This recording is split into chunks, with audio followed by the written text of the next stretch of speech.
Welcome to the JAMODI podcast. We are all surrounded by amazing coaches and leaders. So let's get an inside look at not just what they do, but how they do what they do. After all, becoming the best versions of ourselves is JAMODI, just a matter of doing it. You said one thing that it really, there's 2 points I want to go back to that we've talked about within the last hour. One was parents and players, they don't know what they don't know. And Sure. I've felt that way about, so my son now kind of moving up through the select world, I go and I Sure. sit at practice and Yeah. I'm sitting around and I'm with these parents, and I appreciate the way that you don't want to talk bad about other trainers. I really want to do my best not to talk bad about, because there are good select coaches out there and there's great Sure. programs. Plenty of them. I haven't sat at many. I just haven't had that opportunity, I guess. Sure. And so I'm sitting there and I'm watching something happen, and I'm watching the teaching or lack of, and the organization or lack of. But these parents are sitting there, they're eating it up, and they just think this is basketball, this is coaching, this is what it is. And then in my head, there's obviously better coaches than me out there, smarter guys than me out there. But I mean, this is what, like you with skill work and everything you've done, this is kind of what I do. And I'm always trying to get better and better. I wish that they would come and sit and watch and get to see the difference, and maybe start to, I mean, one, if they don't see a difference, okay, well, that's on me. I got to get better. But what can we do as coaches to help bridge that gap between, like, they don't know what they don't know, besides just mandating you have to come and sit at my practices, because that's what they're doing with select ball. Well, the problem, Matt, right there is, like, look, I'm a big fan of cooking shows. Like, I love Gordon Ramsay, right?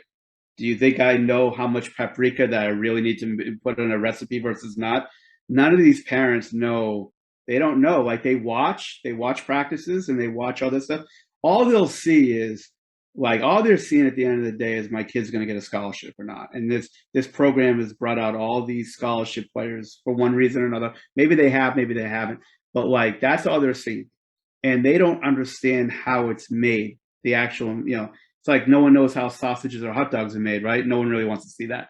And if they did, they don't know what's right or wrong anyway. So the problem is they don't know, and all they're thinking is they're putting all this trust in this, and that's a big problem. When I was with Dallas, a lot of times Nike would have me talk to the select players in the summer at camps, because they know that I tell the truth. So I'll come in with, like, these kids that are freshmen, sophomores, juniors in high school, and I'll come in with these NBA the actual draft results, but then again, the high school rankings versus this draft class's result. And I'm like, look, guys, you have a select amount of time to get this thing right, or you're at the end of the rope here. So we bring in high school rankings, we bring in the McDonald's game sheet of the selection of the McDonald's of that class, and then the NBA draft 4 years later, and where these guys ended up.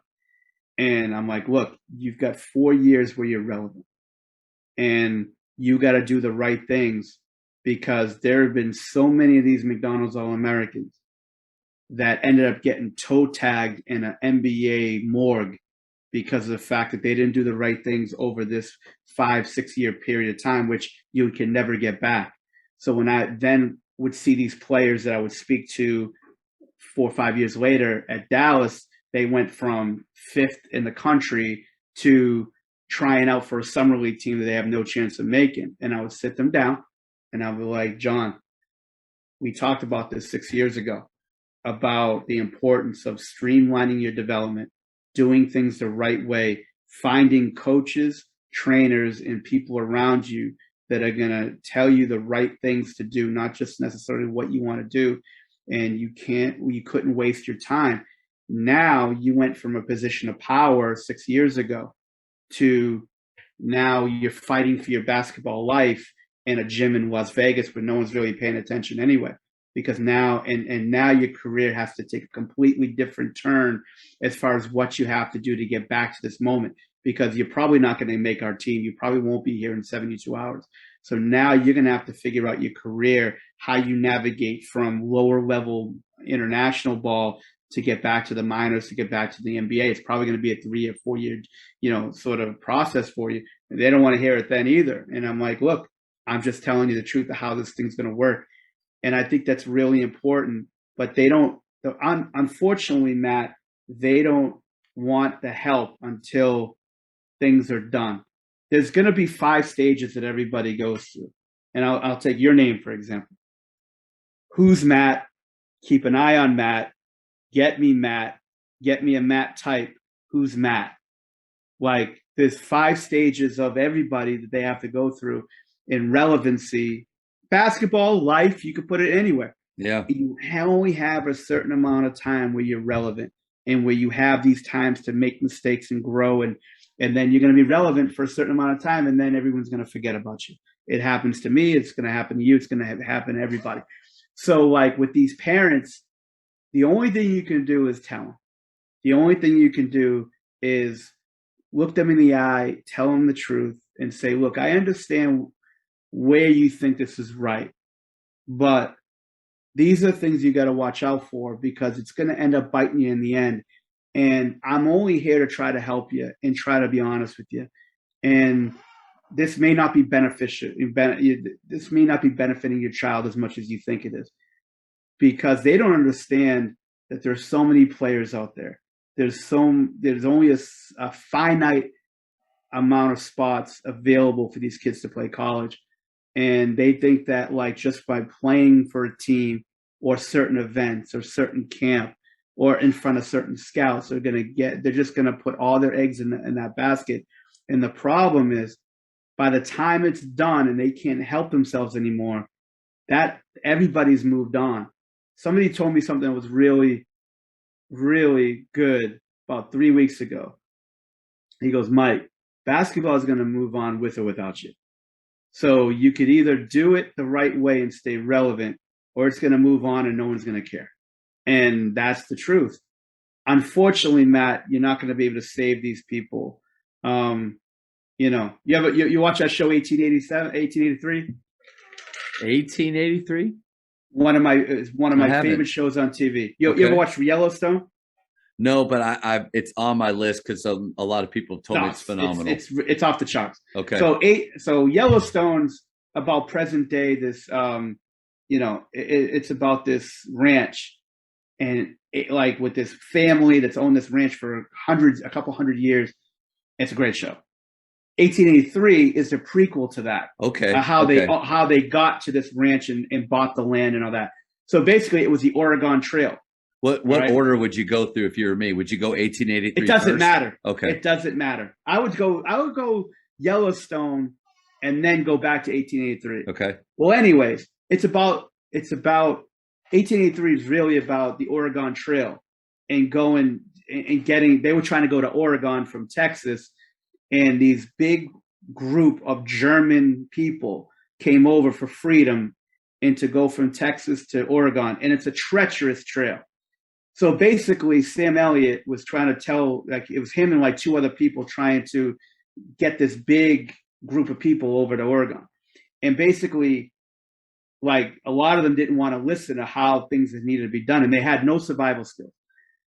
So he's basically saying, look, I'm going to keep you alive here, but, oh no, we're going to go this way on the path instead of this way. And then usually, unfortunately, when they moved on without these people and they tried to go their own way, these people end up getting killed in 24 hours or less. So what I'm saying is, you're the visionary. You've seen this happen 1,000 times. All you can do is tell these people, look, I'm just telling you how this thing's going to end. I'm not going to beg you. I'm not going to drag you.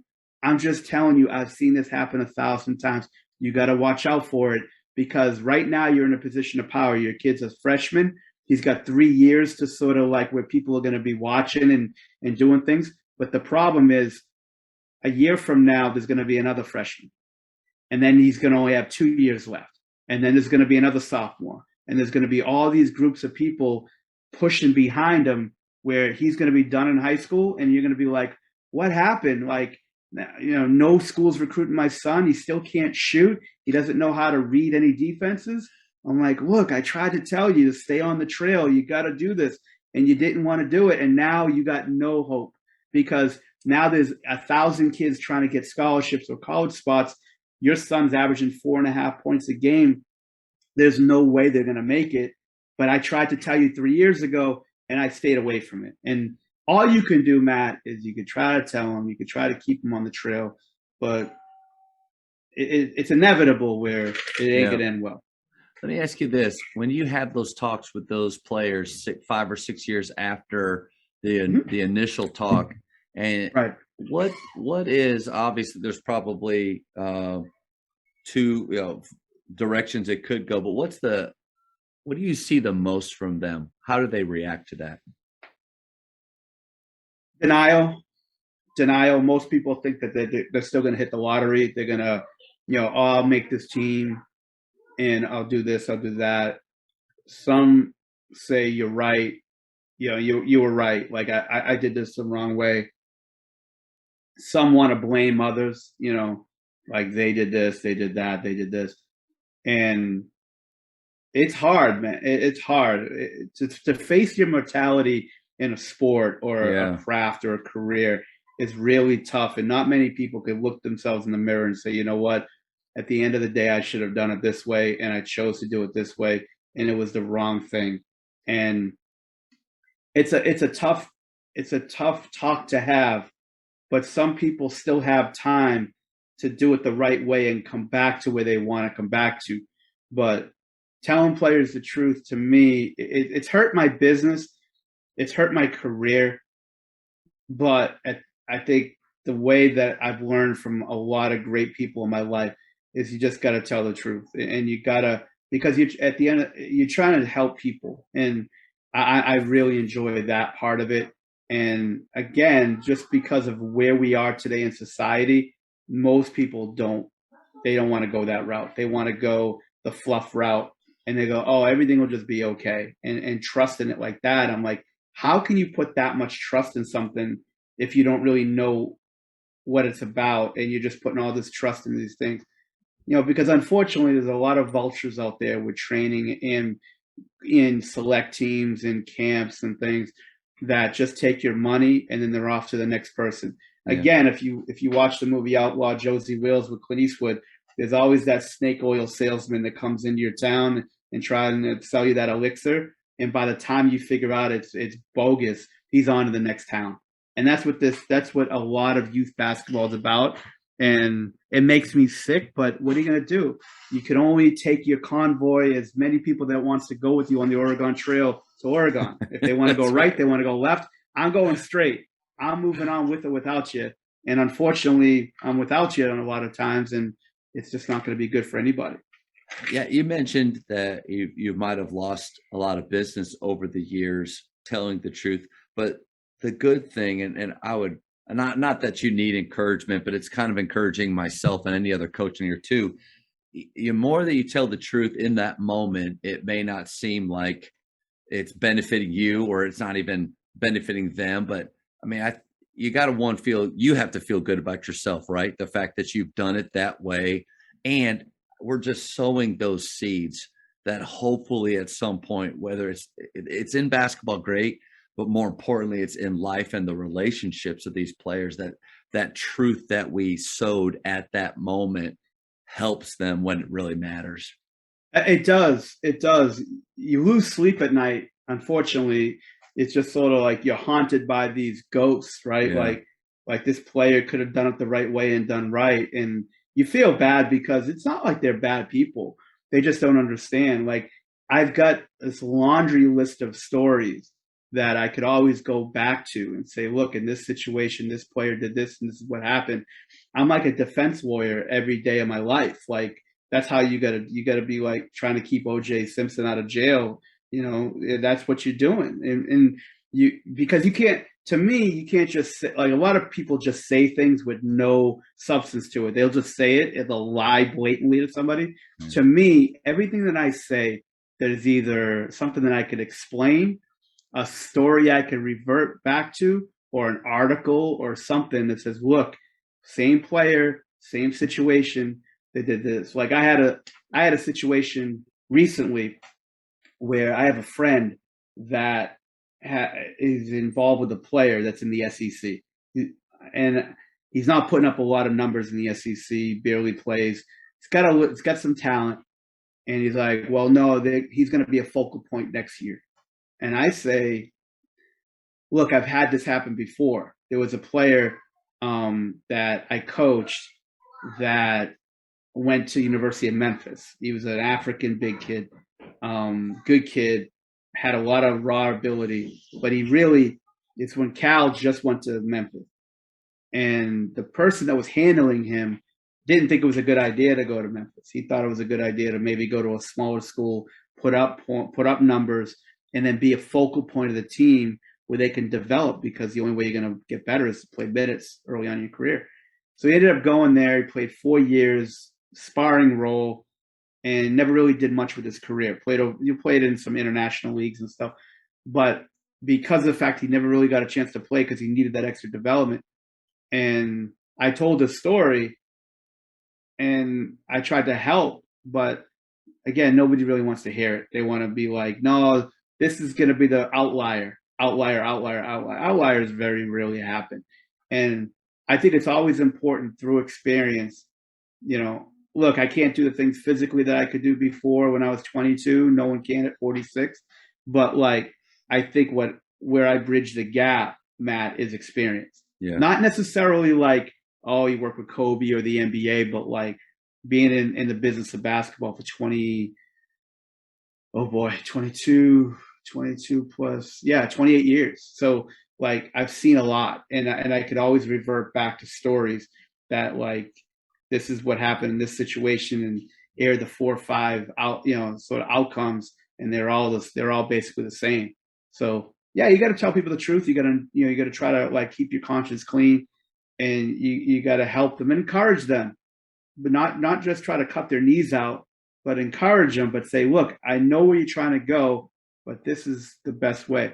And I think that meeting with players, if I was a high school coach, I would sort of budget time to talk to every one of my players individually for 5 or 10 minutes of time.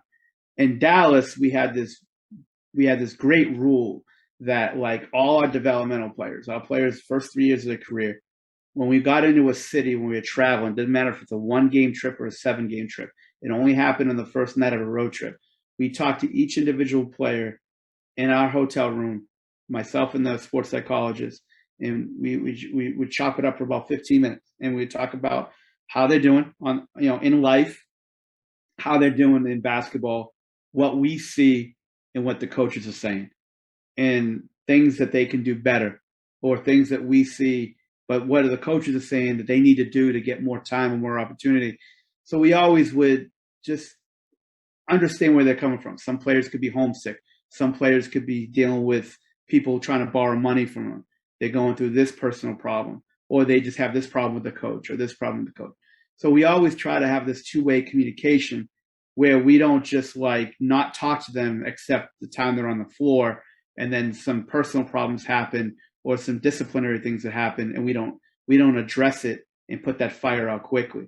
So I think that all this stuff that we're talking about, telling players the truth, meeting with them, giving them role definition, all this stuff that could come up in these individual meetings every couple of weeks, every 10 days, once a week, whatever time constraint you're on.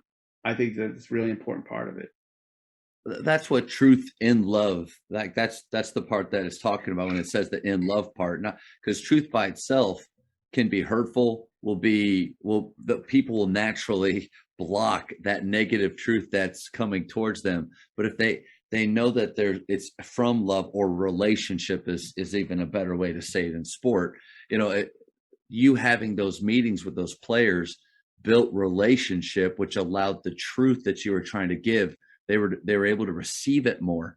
And I think that's a great reminders for high school coaches, is the only conversation you have with your players about basketball or about something specific that you're doing that day, or are you taking the 5 to 10 minutes, those 5 to 10 minute meetings to talk about anything, to talk about their lives outside of basketball? Life has to be involved in it. It depends on how comfortable that player is talking about life. But some players never wanted to talk about it, so we just left it alone. And then our sports psychologists dealt with that by themselves. I dealt with the basketball aspect and the development aspect, and that's where we collaborated, Don Coxine and myself. But then when it had to do with life stuff, that's when those guys met in private without me, because it had really very little to do with me, if nothing at all. So I think life has to come up. You gotta show some interest in what they're about, and however much they want to talk about life, you put it in there. Basketball is important because that's what they're trying to do. That's why you're in their life. As much as we want to try to guide them in life, we're only in these players' lives because of basketball. Yeah. So try to keep it basketball, not majority, but at least half. And if they want to talk more about life, then we talk more about life. But to me, I don't want them to think that I was trying to intrude too much. Yeah. Where basketball was the focal point, trying to get them to a place they need to get to on the basketball end. And then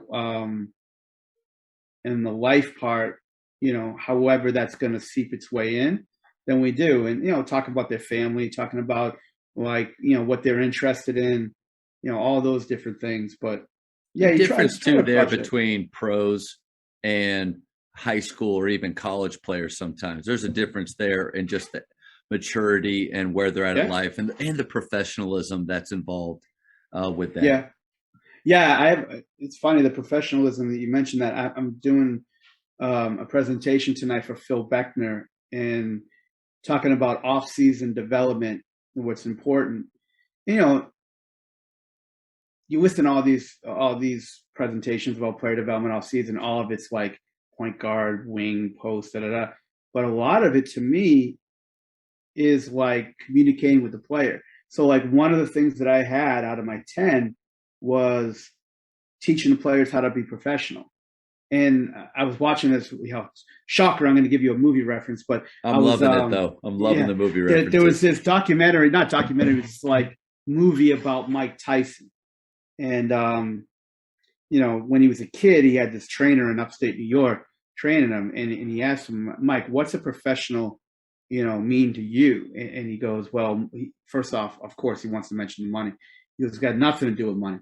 He said, being a professional to me, and this is where I changed the wording of it, but being a professional to me is doing these winning traits day in and day out, regardless of how you're feeling, how you're playing, or how your team's doing, and trying to do those things. And I think trying to teach your players, even if they're young, the importance of being early, the importance of eye contact, the importance of, putting your work in, the importance of obviously the schoolwork versus the basketball, doing the right things off the court, trying to be as professional as possible. If you get a freshman that's playing for you for varsity and you have a chance to sort of preach this professionalism for 4 years, and when they leave you and they go off into the real world, they go off into college to play, that they've got these professional traits in them, in body.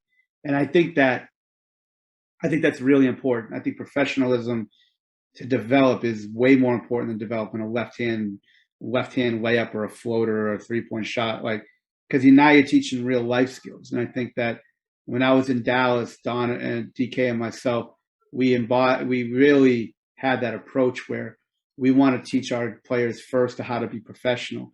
And because most likely they're going to get traded or cut from us, we want them to go to another situation and they don't have to be retaught to be professional.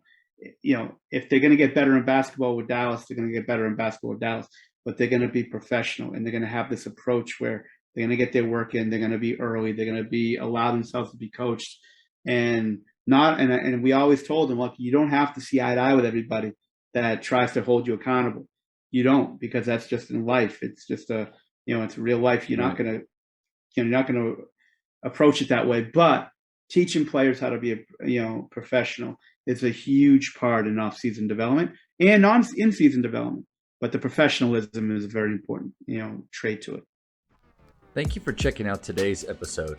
Please take a moment to subscribe to this podcast, share it with your fellow coaches, and find us on social media for what's coming up next on the JAMODI podcast. It's just a matter of doing it.